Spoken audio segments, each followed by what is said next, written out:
오늘의 주제가 클라우드 타입으로 쿠버네티스의 개발자, 파스 플랫폼 쉽게 구축하기라는 지금 이름을 가지고 있는데, 일단은 저희가 이제 주제 먼저 간략하게 이미지를 통해서 한번 확인해 보고요. 이어서 AWS, EKS를 가지고 클라우드 타입에 연결해 보는 실습 진행해 보도록 하겠습니다. 일단은 클라우드 타입 UI 자체는 저희가 이제 대중들이 이제 다 사용하실 수 있는, 개발자분들이 사용하실 수 있는 클라우드 타입.io 주소로 접속할 수 있는 그 UI로 접속을 해주시는 건 동일한데, 그 이후에 이제 여러분들이 실제로 내가 생성하고자 하는, 혹은 내 조직의 개발자분들이 생성하고자 하는 그 어플리케이션이나 데이터베이스가 클라우드 타입의 자원이 아닌 여러분들 조직 소유의 그 쿠버네티스 클러스터에 띄워지는 그런 모식도를 지금 나타내고 있습니다. 자, 조금만 자세히 들여다보겠습니다. 지금 이 클라우드 타입 UI에서 EKS 클러스터와 지금 소통하는 건 쿠버네티스의 API를 활용하는 것이 아니라 저희가 직접 자체적으로 개발한 에이전트를 통해서 이루어집니다. 그렇기 때문에 쿠버네티스 API를 과도하게 호출하는 이제 그런 경우를 방지하면서도 안정적으로 여러분들이 각종 자원을 생성 혹은 할당할 수 있는 요청을 보낼 수 있도록 이렇게 저희가 전체적인 아키텍처를 구성을 했어요. 여기에서 추가로 이제 활용이 되는 AWS 리소스들이 있는데요. 여러분들이 아마 개별적으로 활용을 해보셨을 수도 있는데, 로드 밸런서, 그 다음에 여러분들 이제 빌드했던 그 이미지들이 저장되는 레포지토리 ECR, 그 다음에 마리아DB나 혹은 이제 용속적으로 관리되어 있는 데이터, 이런 것들 관리하는 이제 EBS, 이런 것들이 이제 추가적으로 활용이 됩니다. 그래서 오늘은 쿠버네티스 뿐만 아니라 여기에서 확장되는 각종 AWS 리소스까지 한번 활용을 해보도록 할 거예요. 근데 저희가 이제 정상적으로 클라우드 타입 UI에서 이 쿠버네티스 클러스터를 활용하기 위해서는 몇 가지 사전 세팅이 필요합니다. 자, 사전 세팅이라고 하면은 쿠버네티스 클러스터를 초기에 아무것도 설치되어 있지 않은 그런 순정 상태에서의 이제 추가로 이제 세팅을 해줘야 되는 그런 부분을 이제 말씀을 드리는데요. 자, 이제 첫 번째 보시게 되면 이제 칼리코 컨테이너 간의 어떤 이제 네트워크 통신에 관련된 그런 툴 플러스 그 다음에 여기에 이제 애드온, 이제 플러그인이라고 할 수 있는 네트워크 폴리시라고 하는 걸 우리가 설치를 해야 되고요. 두 번째로는 클라우드 플레이와 연동해서 여러분들이 구매한 도메인에 대해서 인증서를 발급할 수 있는 서트 매니저, 그 다음에 여러분들 배포하신 서비스에 대해서 각각의 이제 인그레스를 생성해주는 엔진엑스 인그레스 컨트롤러, 마지막으로 이제 EKS에서 EBS를 활용할 수 있도록 제공되는 CSI 드라이버까지, 이런 것들이 이제 클라우드 타입을 활용하기 위해서 어떤 식으로 설치되는지 한번 그 과정 쭉 살펴보고, 혹은 이제 그 전에 어떤 점을 주의해야 하는지 이제 같이 보도록 하겠습니다. 자, 사전에 저희가 이제 링크를 드렸던 이제 웨비나 3 이제 레포지토리인데요. 여기에다가 저희가 아주 자세하게 EKS와 연동할 수 있는 가이드를 작성을 해 놓았습니다. 자, 일단 이제 몇 가지 저희가 이제 사전에 준비한 부분 먼저 설명을 드리면, 이제 클러스터를 신규로 이제 생성을 하고 이거에 대해서 노드까지 생성하는데 시간이 이제 굉장히 좀 오래 걸립니다. 그래서 이 부분은 저희가 미리 좀 준비를 해 놓았어요. 그래서 사전에 EKS 클러스터를 좀 생성을 해 놓았고요. 이제 보시게 되면은 AWS CLI나 당연히 이제 kubectl, EKS CTL, 헬름까지 이런 것들은 기본 도구로서 여러분들 로컬에 설치가 되어 있어야 합니다. 클러스터 같은 경우에는 여러분들이 이제 이름만 이제 변경을 해서 생성을 해주시면 되겠고요. 밑에 이제 노드 그룹, 실제로 이제 클러스터에서 활용되는 이제 노드들이죠. EC2 엔진들, 이런 것들도 여러분들이 이 매뉴얼 따라서 쭉 생성을 해주시면 되세요. 그래서 이 부분에서 이제 중요한 부분을 이제 간단하게 살펴보면은 이제 AWS 콘솔에서 이 노드 그룹에 대한 이제 역할의 권한이 이제 부여가 되어 있는지 확인을 해주셔야 되는데요. 이 EC2 컨테이너 레지스트리가 이제 프라이빗 레지스트리를 가리키는데, 이 부분에 대해서 읽기 권한과 그 다음에 쓰기 권한이 없게 되면은 이제 여러분들이 빌드했던 그 이미지가 저장이 되지 않기 때문에 정상적으로 진행이 되지 않아서 이 부분이 잘 반영이 돼 있는지 확인을 해주시면 좋을 것 같습니다. 네, 그래서 저희가 이제 클러스터 여기까지 권한 확인까지는 완료된 상태부터 진행을 할 거예요. 그래서 이제 실제로 명령어를 입력해 보면서 진행을 해 보도록 하겠습니다. 먼저 칼리코를 설치해 볼 거예요. 자, 일단은 헬름으로 이렇게 우리가 헬름 레포지토리 추가를 해주셔야 하고요. 한번 레포지토리 추가된 이후에 업데이트 진행해 줘야 되겠죠. 그 다음에 칼리코 설치를 해주게 되면은 이제 인스톨이 진행이 돼요. 그래서 이 3.2.1 버전 이렇게 디플로이드가 된 상황이고요. 그 다음에 실제로 이제 여기에 값이 잘 반영이 됐는지 확인을 해줘야 되는데, 저희가 이제 추가적으로 이제 옵션으로 추가한 게 이 쿠버네티스 프로바이더를 EKS로 설정한 부분이에요. 그래서 설치한 칼리코에서 AWS EKS와 호환될 수 있도록 이렇게 세팅이 잘 되었는지 저희가 한번 그 값을 줘야 하는 명령어를 입력해 보도록 하겠습니다. 그러면 유저 서플라이드 밸류즈라고 해서 사용자가 적용한 값 설정에 대해서 여러분들이 조회를 해보실 수가 있는데, 값에 지금 쿠버네티스 프로바이더에 EKS가 잘 세팅이 된 걸 확인하실 수가 있는 것이죠. 그 다음에 이제 애드온을 적용을 해줘야 합니다. 애드온 같은 경우에는 저희가 이제 kubectl 명령어를 활용해서 AWS 노드에다가 이제 권한을 부여하고, 그 다음에 칼리코 컨트롤러를 우리가 이제 어노테이트 이제 파드 IP를 true라는 설정을 줘서 이제 대본 세트 좀 변경을 해줘야 하는데요. 이거 역시도 여러분들이 그냥 명령어 그대로 입력을 해주시면 바로바로 이렇게 확인해서 진행이 가능합니다. 그래서 실제로 잘 적용이 되었는지까지 여러분들이 확인하실 수가 있는 거죠. 그 다음에 이렇게 환경변수 값도 이제 변경을 해서 적용을 하였고요. 그 다음에 지금 칼리코 큐브 컨트롤러즈라고 하는 이제 이 부분이 이제 생성이 됐는지 확인을 해주어야 합니다. 그래서 이 부분 같은 경우에는 여러분들이 칼리코 시스템에 파드를 줘야 하는 그런 명령어로 수행을 할 수가 있어요. 네, 그 다음에 여기에서 이제 우리가 칼리코 시스템으로 되어 있는 파드를 한번 조회를 해보도록 하겠습니다. 보시게 되면은 칼리코 이제 큐브 컨트롤러로 조회된 이런 지금 파드가 하나 있는데요.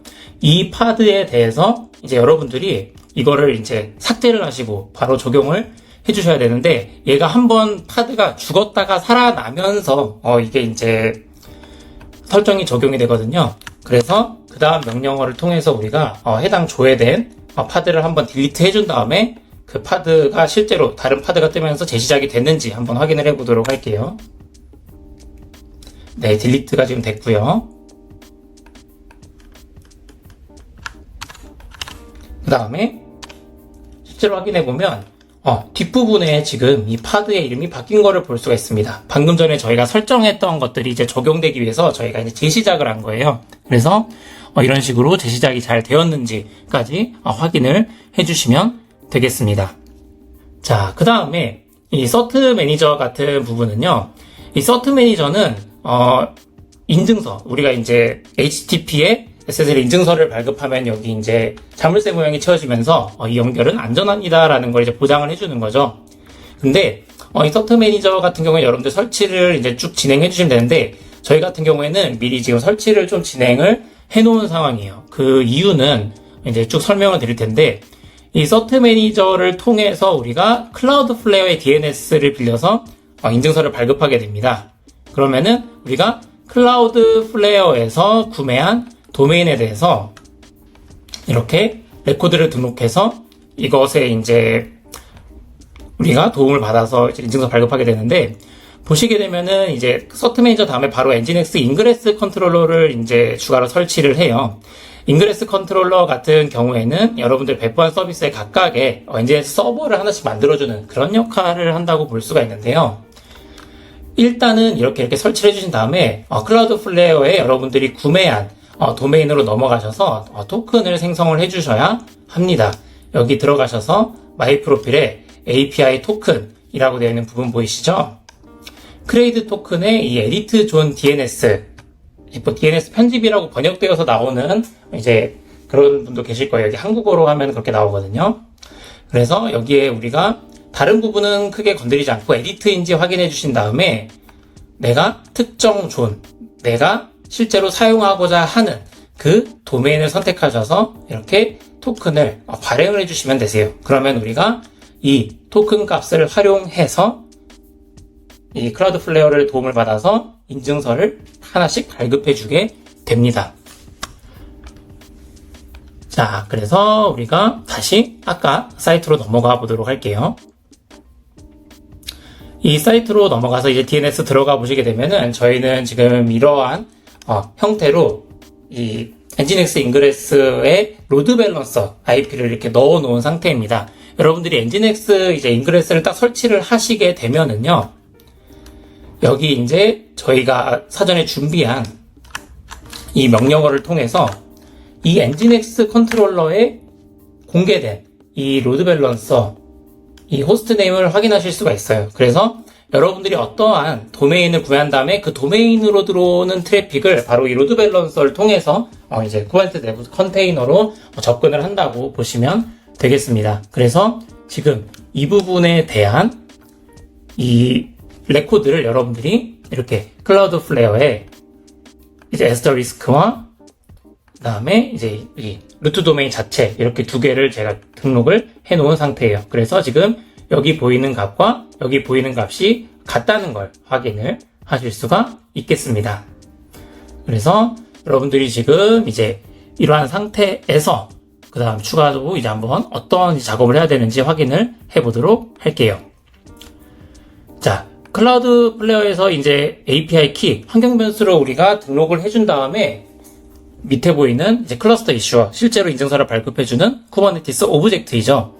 이 부분을 한번 쭉 이제 실행을 해주셔야 해요. 그래서 이 클라우드 플레어 계정 ID 같은 경우에는 여러분들 여기 마이 프로필 밑에 있는 ID 보이시죠? 여러분들 클라우드 플레어 사용하는 계정명 정확하게 적어주셔야 이제 에러가 나지 않습니다. 그 다음에 클라우드 플레어 API 키 같은 경우에는 방금 전에 저희가 발급했을 때 이 위에 떴던 API 키 있죠? 그 부분을 활용을 해주시면 되세요.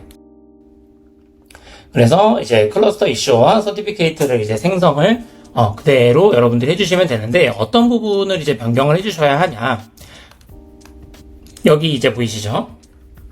이거 같은 경우에는 제가 살짝 옮겨서 어떻게 이제 소스를 변경해야 되는지 한번 보여드리도록 하겠습니다. 처음에는 이제 네임스페이스가 있고 이제 클라우드플레어 API를 저장할 이제 토큰 시크릿을 하나 만들었고요. 이 부분이 중요한데 여러분들 아까 이제 클라우드플레어 이메일 이걸 통해서 이제 인증을 하게 되는 겁니다. 그 다음에 토큰 여기 들어가는 거 보이시죠? 그 다음에 그 토큰이 이제 사용하게 될 그 DNS가 존이 지금 어딘지를 우리가 지정을 해주어야 돼요. 그건 바로 여러분들이 구매한 도메인 명을 입력을 해주시면 되는 겁니다. 그래서 이 부분이겠죠. 그래서 이 부분을 그대로 이렇게 입력을 먼저 해주시면 되고요. 하단으로 내려오셔서 이제 서티피케이트 이 오브젝트에서는요, 우리가 레코드에 등록했던 내용들을 여기에도 똑같이 적용한다고 보시면 되겠습니다. 여기에다가 이렇게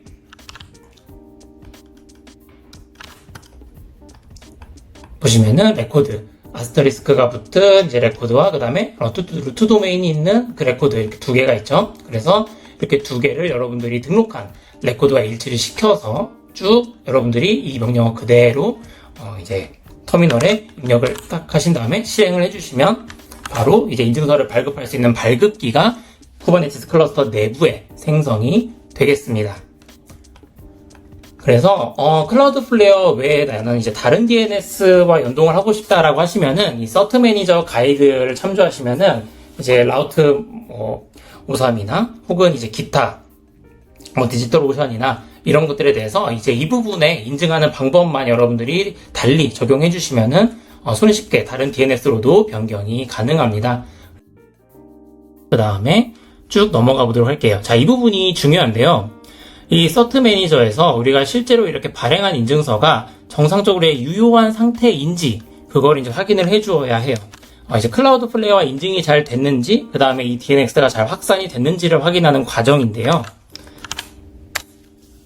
자, 여기 보시면은 여기 이제 valid라고 되어 있죠. 이 쿠버네티스에 있는 order라고 하는 객체, 그다음 여기 이제 실제로 이제 DNS를 통해서 인증서를 발급하는 발급기라고 보시면 되는데요. 이게 valid 상태가 아니고 이제 pending 상태로 이제 오래 지속이 되면은 이게 뭔가가 조금 이제 잘못된 경우가 있어요. 잘못됐다라고 하는 거는 이제 이메일을 잘못 입력해서 인증이 뭔가 이제 잘못됐다거나 혹은 도메인이 만료가 돼서 정상적으로 이제 DNS 발급이 안 되거나 이제 이런 경우인데요. 통상 우리가 클라우드 플레이어 했을 때 10분 이내에는 다 밸리드 상태로 이제 TLS 인증서 발급 상태가 이제 원활히 진행이 되는데 간혹 서버 상황에 따라서 30분 혹은 1시간 혹은 그 이상이 걸리는 경우가 있습니다. 그래서 여러분들이 조금 이제 기다려 보시다가 이 부분이 해소가 안 되면은 이제 쿠버네티스의 로그를 한번 확인을 해 보신 다음에 어떤 부분이 잘못되었는지 파악을 해주시면 좋을 것 같아요.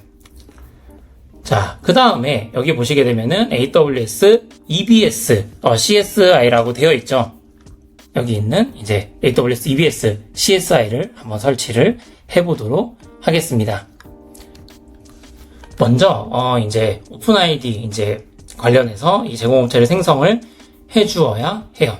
그래서 저희는 일단 클러스터 이름을 가지고 일단 환경 변수로 이게 계속 많이 쓰일 거기 때문에 환경 변수로 지정을 해줄 거예요. 프린트 env를 하셔서 잘 적용이 됐는지 확인을 해주시는 것도 이제 좋을 것 같아요. 내가 이제 명령어를 실행하기 전에. 그 다음에 OIDC ID가 이제 지금 유효한 게 있는지, 생성이 된 게 있는지를 확인하는 건데 지금 아무것도 뜨지 않죠. 우리가 생성한 이력이 없기 때문입니다. 그 다음에 다음 명령어도 한번 실행을 해보도록 할게요. 네, 지금 아무것도 또 뜨지 않죠. 아무것도 뜨지 않는 게 정상이에요. 지금은 이제 순정 상태이기 때문에 우리가 얘네들을 활성화를 시키기 위해서 이제 EKSCTL 이 명령어를 이렇게 실행을 해주게 될 겁니다. 그러면 created IAM OpenID Connect 프로바이더가 이렇게 생성이 되죠. 그 다음에 여러분들이 아까 전에 이 부분을 다시 실행을 해주시면은 이렇게 해당 ARN이 생성이 ARN에 이제 적용할 오픈아이디가 생성이 된 걸 확인하실 수가 있습니다. 그래서 제공업체 생성이 이렇게 여러분들이 정상적으로 완료가 됐다면 이제 IAM 역할, 이 역할은 바로 EBS CSI 드라이버를 운용할 수 있는 그런 역할을 생성을 해주셔야 해요. 이거 같은 경우에는 우리가 어차피 클러스터 이름은 환경 변수로 이렇게 설정되어 있기 때문에 그대로 수행을 해주시면 되겠습니다. 그래서 여기 보시게 되면은 이제 ARN 어떤 이제 규칙을 적용할, 정책을 적용할지 이런 것들 보이고 있죠.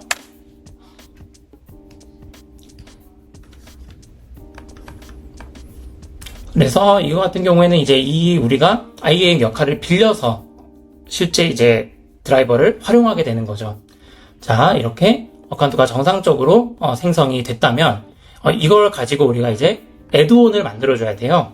이거 같은 경우에는 이제 다른 구글의 GK나 혹은 애저의 AKS와는 좀 차이가 있는데 AWS 같은 경우에는 자체적으로 이 본인들 자기네들 내부의 그 블록 스토리지를 활용할 때 이 드라이버를 애드온 방식으로 좀 설치를 하는 걸 가이드를 하고 있어요. 그래서 그 부분을 우리가 명령어를 입력을 해보도록 하겠습니다.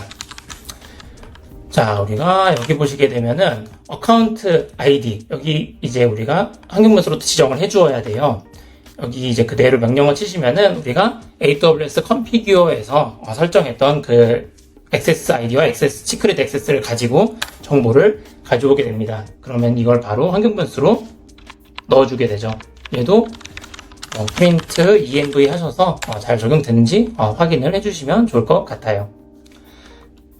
그 다음에 우리가 애드온으로 이제 CSI 드라이버를 설치해 주시기만 하면은 여러분들이 이제 스토리지 클래스를 이용해서 PVC를 자유롭게 생성할 수 있는 그런 상태가 되겠습니다. 자, 그러면은 이제 CSI 드라이버 만들어 봤으니까 스토리지 클래스의 상태를 우리가 확인을 해봐야 되는데, 이제 기본적으로 지금 이제 EK에서는 GP2라는 거를 가지고 디폴트 값으로 제공을 해주고 있어요. GP2 같은 경우에는 이제 이전 세대의 이제 그 스토리지 클래스라고 보시면 됩니다. 그래서 현재는 조금 더 성능이 좋고 비용적으로 절감을 할 수 있는 GP3, 이제 다음 세대 스토리지 클래스가 나왔기 때문에 여러분들이 이제 이 명령어를 통해서 이 디폴트 클래스를 바꿔주시면 돼요. 그래서 GP2의 디폴트를 가지고 우리가 이 false라고 하는 어노테이션을 주시면 이제 디폴트가 빠지겠죠.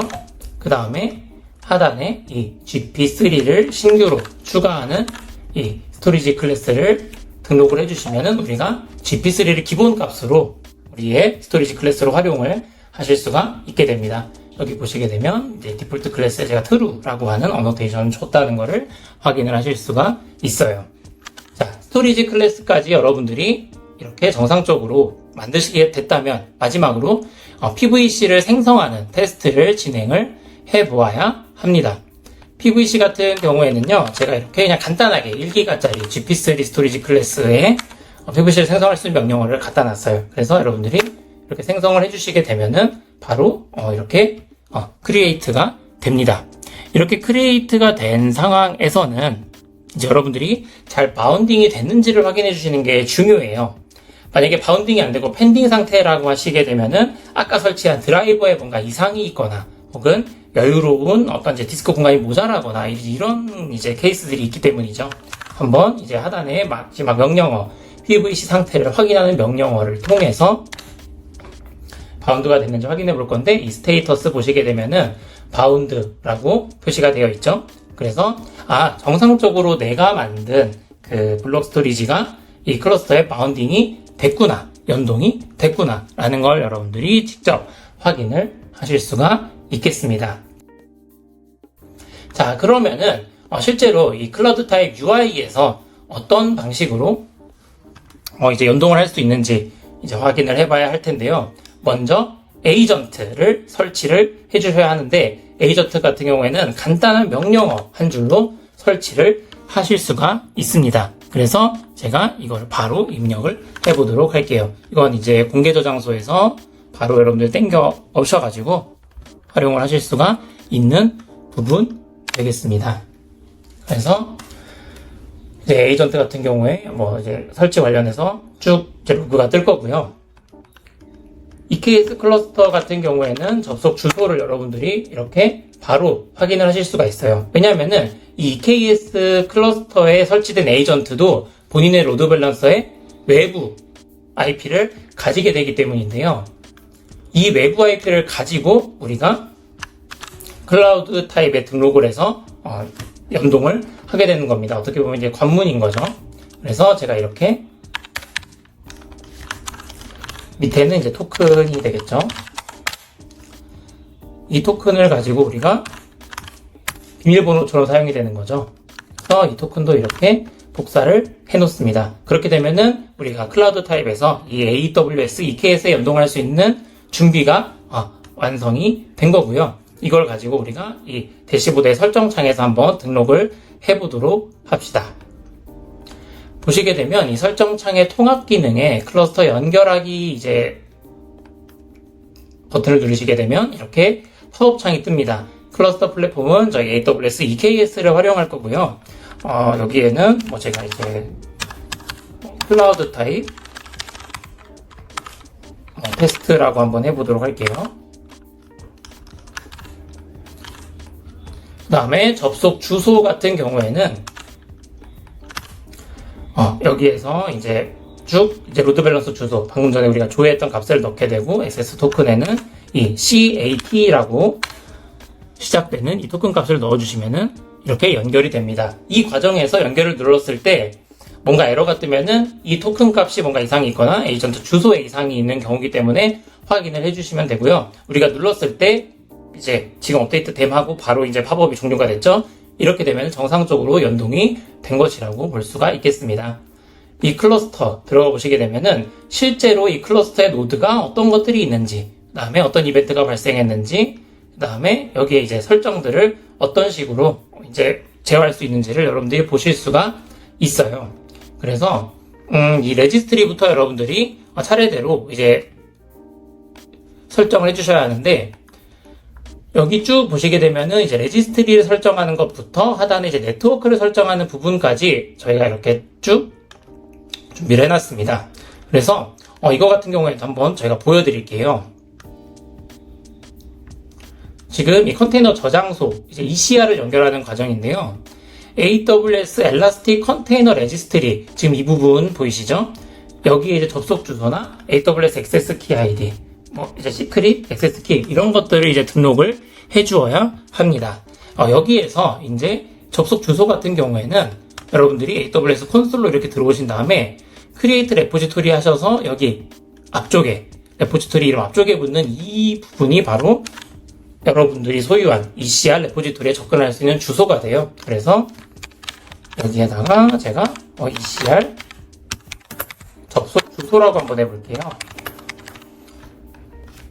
그래서 접속 주소 이 부분을 가지고 여러분들이 연동을 해주시면 되겠습니다. 자, 다시 클라우드 타입의 메뉴로 돌아가서,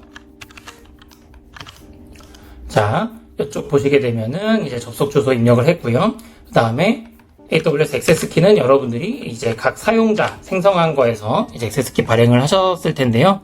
이 부분을 그대로 넣어주시면 되겠습니다. 그 다음에 리전, 여러분들의 ECR 레포지토리 위치하고 있는 리전을 설정해 주셔야 되는데요. 기본적으로 이제 여기 다 국내에서, 한국에서 서비스를 운영하기 때문에 AP 노스이스트2를 많이 활용을 하실 텐데요. 이제 보시게 되면은 이제 굉장히 리전이 많죠. 만약에 내가 이제 글로벌 서비스를 하고 있다, 혹은 이제 그걸 준비 중이다라고 하시게 되면은 이제 그쪽 클러스터 이렇게 따로 지정을 하신 다음에 그쪽에 ECR을 사용을 하시는 것도 역시 가능합니다. 그래서 이렇게 연결하기 버튼을 누르면 여러분들의 컨테이너 저장소에 이제 이 클러스터에서 빌드된 이미지가 차곡차곡 쌓이게 되겠죠. 그 다음에 이 기본 도메인 같은 경우에는 이제 우리가 클라우드 타입에 이제 연동하기 위해서 클라우드 플레이어 구매한 이 루트 도메인 있죠? 이 부분을 그대로 입력을 해주시면 되세요. 그래서 이 부분을 이제 그대로 입력을 하신 다음에 이제 인증서 시크릿이나 시크릿 네임스페이스, 인증서 발급기 같은 경우에는 저희가 이제 에이전트에 기본적으로 세팅된 이제 내용들이나 혹은 아까 우리가 가이드에서 만들었던 이제 발급기 이런 내용들을 이제 그대로 적용할 수 있도록 이렇게 정해 놓았어요. 그래서 여러분들이 이제 쭉 한번 실습을 해보신다라고 하시게 되면은 거기에 이제 넣어야 되는 값들도 지금 이제 이런 식으로 다 가이드를 해 놓았습니다. 그래서 우리가 아까 이제 엔진엑스 인그레스 설치한 다음에 발급기 오브젝트를 생성하면서 지정했던 그런 이름들이기 때문에 이 부분은 변경 없이 넣어주시면 좋을 것 같아요. 그 다음에 인그레스 클래스는 우리가 엔진엑스 사용하고 있죠. 그래서 엔진엑스라고 입력을 해주시면 되고, 이 인그레스 IP라고 하는 부분 보이시죠? 아마 이제 예리한 분들은 기억이 나실 수도 있는데, 저 인그레스 IP가 바로 아까 위에서 우리가 조회했던 바로 이 엔진엑스 인그레스 컨트롤러 로드 밸런서의 외부 IP입니다. 다시 한번 확인을 해보면, 자, 여기 AB722로 시작하는 이 로드 밸런서의 외부 IP가 AWS IP가 아니라 호스트 네임 방식으로 제공을 하죠. 이 부분이 이렇게 등록이 된 걸 보실 수가 있습니다. 그 다음에 로드 밸런서 유형 같은 경우에는 이제 로드 밸런서와 노드 포트가 있는데요. 노드 포트 같은 경우에는 말 그대로 노드에 직접 특정 포트로 접근을 하기 때문에 인트라넷 혹은 프라이빗 그 클라우드 환경 이렇게 좀 이제 좀 폐쇄적인 좀 방화벽이 되어 있어서 이제 함부로 노드에 접근할 수 없는 환경에서 사용해 주시는 게 좋고요. 내가 이제 보안적으로나 혹은 이제 네트워크상의 안정적으로 운용해야 되겠다라고 하시게 되면 로드 밸런서를 선택해 주시는 게 좋습니다. 노드 포트 사용하지 않기 때문에 노드 포트는 비워놓도록 할게요. 이제 인그레스 대역폭이나 이그레스 대역폭은 여러분들이 이제 원하는 값을 입력해 주시면 적용이 되겠습니다. 그래서 이렇게 적용하기를 해주시게 되면은 해당 설정이 쿠버네티스 내부의 컨피그 맵에 주입이 되면서 적용이 됩니다. 그래서 복잡하게 쿠버네티스 디스크립션을 막 들어가서 이제 어플라이 하는 게 아니라 이렇게 클라우드 타입의 UI 안에서 컴피그 웹에 손쉽게 설정을 주입할 수 있도록 저희가 설계를 해놓았습니다. 추가로 이제 아까 잠깐 설명 안 드렸던 게 이 HTTPS 사용인데요. HTTPS를 이제 사용하지 이제 않는 경우도 있겠죠. 내가 이제 내부적으로 이제 뭐 통신을 한다거나 굳이 이제 인증절차 필요 없는 경우, 이런 경우에는 얘를 끄실 수도 있습니다. 그 다음에 이 스토리지 클래스 같은 경우 한번 확인을 해보면요. 스토리지 같은 경우에는 우리가 GP3, 이 이름은 이제 어떤 것과 일치가 돼야 하냐면요. 우리가 생성했던 스토리지 클래스의 이름과 일치를 해야 합니다. 그래서 만약에 여기에 이제 공란이라고 하면은 여러분들이 디폴트로 지정했던 스토리지 클래스를 자동으로 바라보고 그것에 대한 PVC를 생성을 하게 됩니다. 이 볼륨 모드 같은 경우에는 뭐 RW, RWX 이렇게 있는데 지금 현재 이제 GPT2나 GPT3는 RW5가 아니면 리드라이트 원스가 아니면 에러가 날 거예요. 이 RWX 같은 경우에는 이제 뭐 나중에 추후에 NFS를 활용한 그런 스토리지 등에서 활용하실 수 있도록 그런 옵션은 저희가 이렇게 미리 구현을 해놓았습니다. 이제 최소 사이즈나 최대 사이즈, 해당 PVC의 사이즈 같은 경우에는 여러분들이 이렇게 입력을 해주셔서 제어를 동적으로 하실 수가 있겠고요. 적용하기를 누르면 이 값 역시 이제 쿠버네티스 내부의 에이전트 컴피그 맵에 주입이 돼서 여러분들은 쿠버네티스 클러스터를 이제 전문 엔지니어가 직접 들여다보는 그런 수고로운 과정이 없이도 이렇게 간편하게 서비스를 구축할 수 있는 이제 그런 구성이 되겠습니다. 실제로 에이전트에서 어떤 일이 발생하는지는 이런 식으로 확인도 하실 수가 있도록 저희가 이렇게 로그 이 버튼도 만들어 놓았습니다. 그래서 실제로 어떻게 통신이 일어나고 혹은 어떻게 쿠버네티스 디스크립션이 어플라이가 되고 이런 것들까지도 손쉽게 확인을 하실 수가 있겠습니다. 자, 그러면은 저희가 이제 클러스터를 만들기만 하면은 저희가 의미가 없겠죠? 여기에다가 어플리케이션을 실제로 생성을 해서 잘 동작을 하는지 살펴보도록 하겠습니다. 프로젝트 이름 같은 경우에는요, 저희가 테스트라고 하는 방식으로 해서 이렇게 리전을 선택하면 이 리전이 바로 이 AWS 클라우드 타입 아까 만들었던 클러스터를 가리켜요. 그래서 이렇게 생성하기를 눌러주시면 이건 지금 여기에서 모두 이제 사용되는 서비스가 EKS, 우리가 만들었던 클러스터에 뜬다. 즉, 클라우드 타입, 저희가 직접 관리하는 클러스터가 아니라 여러분들이 소유한 클러스터에 서비스가 뜬다라고 보실 수 있겠습니다. 그래서 여기에서 이제 하나씩 서비스를 이제 배포할 수가 있는데 저는 이제 오늘 이제 팀원의 도움을 받을 거예요. 여기에서 저희가 이제 또 추가로 소개해드리고 싶은 기능은 바로 팀 기능인데요. 우리가 이 해당 골뱅이에서 부여되는 이 하나의 이제 스페이스에 저희가 팀원을 초대해서 하나의 이제 조직으로 운영을 하실 수도 있습니다. 그래서 제가 팀원을 한번 초대를 해보도록 할게요. 그러면 이 팀원분께서 이 스페이스에 접근하셔서 여기에 바로 이제 배포를 진행을 해주시게 될 겁니다. 그래서 이게 비단 한 명의 전문 엔지니어가 운용하는 그런 서비스가 아니라 하나의 클러스터를 하나의 조직 내지 팀에서 개발자들이 언제 어디서든 손쉽게 리소스를 할당받고 여기 어플리케이션을 띄울 수 있는 그런 구성이라고 여러분들이 이해를 해주시면 좋을 것 같아요. 추가로 여기 보시게 되면은 이제 메인 배포 환경까지도 여러분들이 여기에서 실제로 생성을 하실 수가 있는데 배포 환경 같은 경우에는 이제 우리가 데브라고 하면은 개발을 위한 배포 환경을 분리해서 여러분들이 활용을 하실 수도 있어요. 그래서 이 데브라고 하는 배포 환경과 메인이라고 하는 이제 배포 환경을 이제 분리해서 여러분들이 운용을 하실 수가 있습니다. 보시면은 지금 이렇게 팀원분이 제가 이제 배포를 아무것도 하지 않았는데도 지금 팀원분이 배포를 막 진행을 하고 계시죠. 그래서 공동 작업이 지금 가능한 그런 상태로 지금 구현이 되었습니다. 즉 쿠버네티스 클러스터를 이제 전문 엔지니어가 디스크립션을 일일이 적어서 배포해주는 그런 방식이 아니라 언제 어디서든지 필요한 자원을 이렇게 직접 할당받아서 배포할 수 있는 내 소스를 직접 컨테이너 이미지화해서 실행할 수 있는 그런 이제 장면이라고 보시면 되겠습니다. 그래서 이제 보면은 이제 리액트, 뭐 고스트라고 하는 이제 문서 작성 혹은 블로그 작성할 수 있는 그런 툴이고요. 마리아DB 보시게 되면은 이제 리액트에 대해서 여기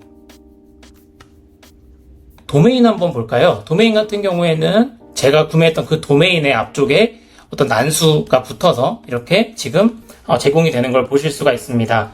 이렇게 내가 원하는 도메인을 직접 서비스에 붙일 수 있기 때문에 여러분들이 이제 복잡하게 막 인증서를 발급하거나 혹은 뭐 사내용으로 쓴다라고 하면은 여기에 뭐 적용되는 규칙을 굉장히 뭐 어렵게 이렇게 적용하는 게 아니라 이렇게 클라우드플레이어에서 구매한 도메인을 우리가 기본 도메인으로 설정한 다음에 이 에이전트를 통해서 우리가 요청하게 되면은 링그레스에서 저 도메인에 저렇게 딱 주소를 붙여주게 되는 그런 방식이라고 볼 수 있겠습니다.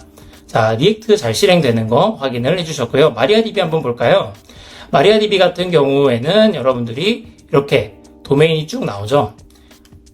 지금 이 도메인을 가지고 이제 뭐 3306 포트로 여러분들이 접근을 하시면은 이제 TCP 방식 혹은 외부의 DB 툴로도 이렇게 접근할 수 있는 그런 상태가 되겠습니다.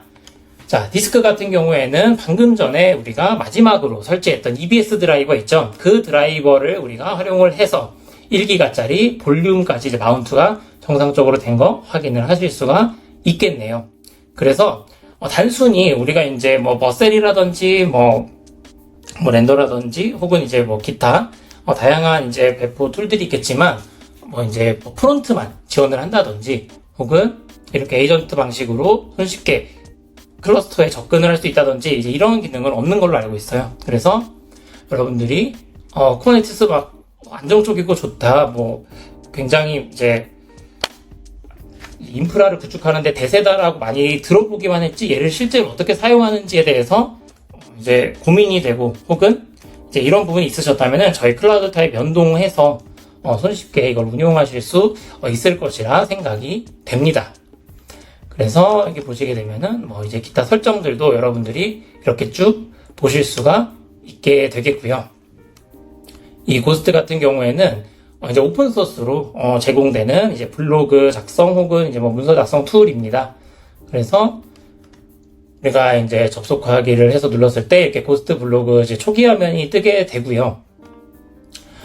이제 고스트를 통해서 저희가 좀 이제 보여드리고 싶은 거는 저희가 이제 단순히 이제 언어에 대해서 이렇게 지원을 하는 것뿐만 아니라 각종 개발 도구 지금 보시게 되면 이제 익숙한 로고들 많이 보이실 거예요. 이제 뭐 엘라스틱 서치라든지 뭐 키바나 뭐 레비뎀큐 메시징 큐 서비스 혹은 이제 각종 이제 뭐 그래프하나라든지 뭐 이제 어둠이 모니터링 할 수 있는 툴, 그 다음에 젠킨스나 뭐 엔지니어스 리다이렉터 같은 각종 툴들을 이렇게 저희가 추가로 이렇게 쓰실 수 있도록 지원을 하고 있고요. 혹은 조직 내 개발자가 또 아닌 분들 문서 작성을 하신다든지 혹은 기타 다른 작업을 하는 분들은 또 이렇게 이제 거기에 맞는 오픈소스 이미지를 활용하실 수 있도록 저희가 이렇게 패키징해서 한꺼번에 제공을 하고 있습니다.